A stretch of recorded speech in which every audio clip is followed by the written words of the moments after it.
हमारे जीवन में बहुत सारे शत्रु होते हैं जो हमें जीवन में आगे नहीं बढ़ने देते। वे चाहते हैं कि हम हमेशा पीछे ही रहें। अगर इन शत्रु को हम समय रहते पहचान जाए तो हम हमारे जीवन को सार्थक करने के साथ साथ हमारे लक्ष्य को भी सरलता से हासिल कर पाएंगे। तो चलिए आज ऐसे ही एक शत्रु को हम कहानी के माध्यम से जानेंगे और अपने जीवन में उसे कैसे पराजित करें वह समझेंगे।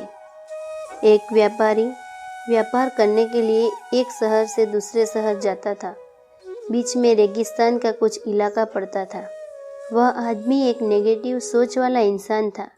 हमेशा शिकायत करता रहता था कि मेरे पास ये नहीं है, वो नहीं है, इसकी कमी है, उसकी कमी है। एक दिन वह रेगिस्तान में से गुजर रहा था, तभी उसकी पानी की बोतल खाली हो जाती है। उसे बड़ी जोर की प्यास लगती है, लेकिन रेगिस्तान में पानी ना मिलने की वजह से उसे बहुत गुस्सा आता है और बोलता है कि कितना खराब जगह है, ना कोई पेड़ ना पानी, रास्ता भी लंबा है, रेगिस्तान पार करना पड़ता है। तभी आसमान की तरफ देख करके कहता है कि भगवान, एक कैसी जगह बना दी है आपने।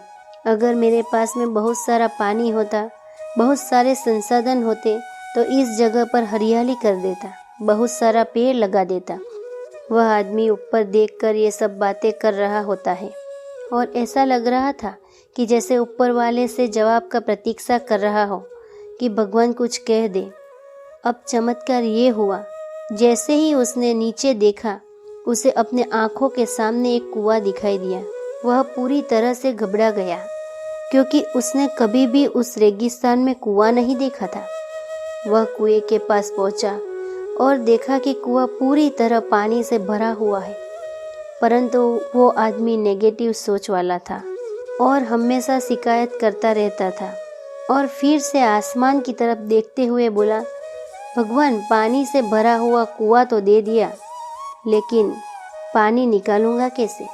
तो इस बार जब उसने नीचे देखा तो फिर से चमत्कार हुआ। उसे कुएं के पास रस्सी और बाल्टी दिखाई दी, लेकिन आदमी ने फिर से ऊपर देखा और बोला, भगवान, अब इस पानी को ले जाऊंगा कैसे। तभी उसको एहसास हुआ जैसे उसके पीछे कोई है। वह आदमी ने पीछे मुड़कर देखा तो एक ऊंट खड़ा हुआ होता है। वह पूरी तरह से घबरा गया, सोचने लगा कि ये तो सच में होने लग रहा है। मैंने बातों बातों में कह तो दिया, अब मुझे यहाँ हरियाली करनी पड़ेगी और पेड़ लगाने की जिम्मेदारी लेनी पड़ेगी।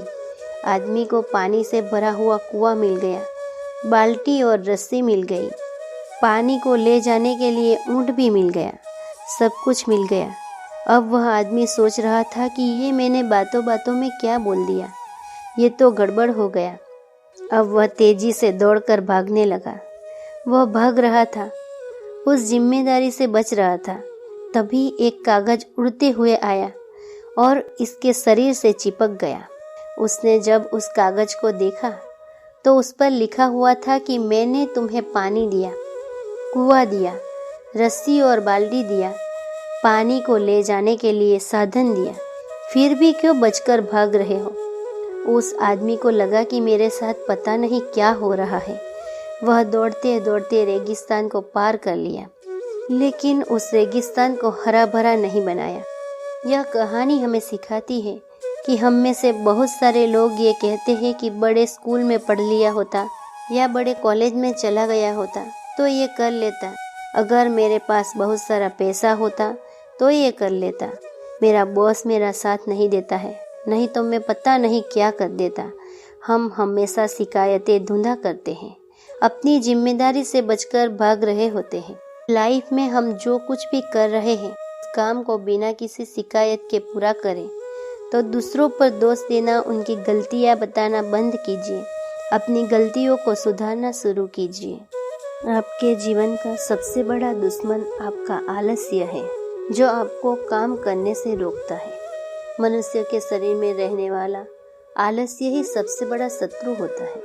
आलस्य से बढ़कर अधिक घातक और अधिक समीपवर्ती शत्रु और कोई नहीं। मुश्किल समय में समझदार व्यक्ति रास्ता खोजता है और आलसी व्यक्ति बहाना खोजता है। फिर मिलेंगे दोस्तों जिंदगी की एक नई कहानी के साथ। तब तक जिंदगी के सफ़र में मस्त रहिए और स्वस्थ रहिए।